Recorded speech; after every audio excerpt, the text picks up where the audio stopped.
Germany tried to bite off more than it can chew, but at last, it has learned its lesson. Instead of following directives from the White House, Chancellor Olaf Scholz has finally discovered that the Federal Chancellery is answerable only to German people and not the ones sitting in Washington. Hello and welcome to TFIGlobal, the foreign affairs and geopolitical analysis arm of the TFI Media Group. I'm your host Vedika. Let's begin. German Chancellor Olaf Scholz stated on Monday that Russia should be given the opportunity to conduct business with Germany after the war in Ukraine is settled.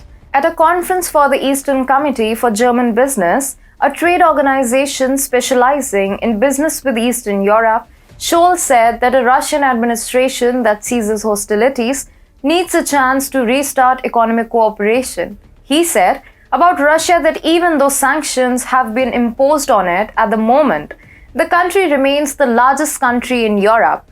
It is therefore very important that we make preparations for this time. And that is very genuinely a complete U-turn by Olaf Scholz from his earlier stance. Last week, he also went against the Western narrative, which alleges Russia of waging a nuclear war. According to German Chancellor Olaf Scholz, the possibility of using nuclear weapons in the Ukraine crisis has decreased for the time being.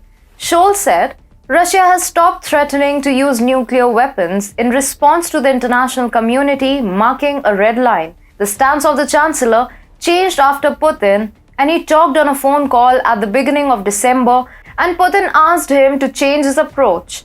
Clearly, it made Scholz change his stance. One wouldn't expect Scholz of taking this stance after everything he has done to economically wound Russia.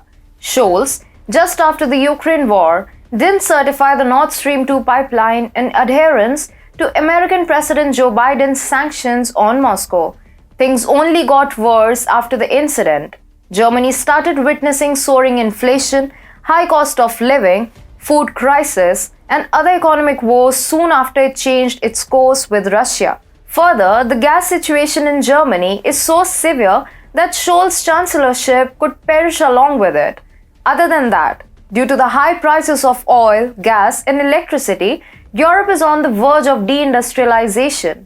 Recently, German manufacturer Volkswagen AG announced US expansions. The Wall Street Journal reported last week that Tesla is delaying its plan to manufacture battery cells in Germany until it investigates its eligibility for tax incentives under the Inflation Reduction Act, which President Biden signed into law in August.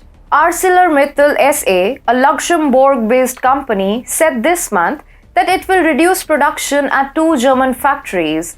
BASF, the world's largest chemical manufacturer, said that the reduced gas imports have been an issue for the company. All these companies currently operating in Germany have announced US expansions. Germany continued to accept orders from the same Washington that was siphoning off its business despite the daily economic losses it was experiencing. Germany has finally acknowledged that Russia cannot be disregarded, which is better late than never. The statement is in similar lines to what the former German Chancellor Angela Merkel said in June, that the two countries can't ignore each other completely. Olaf Scholz has realized the huge economic interdependence between Berlin and Moscow and the fact that it's Russia's cheap energy which has made Germany as prosperous as it is. We all know that Russia's cheap energy gives an edge to the countries importing it, as it dramatically decreases the cost of production.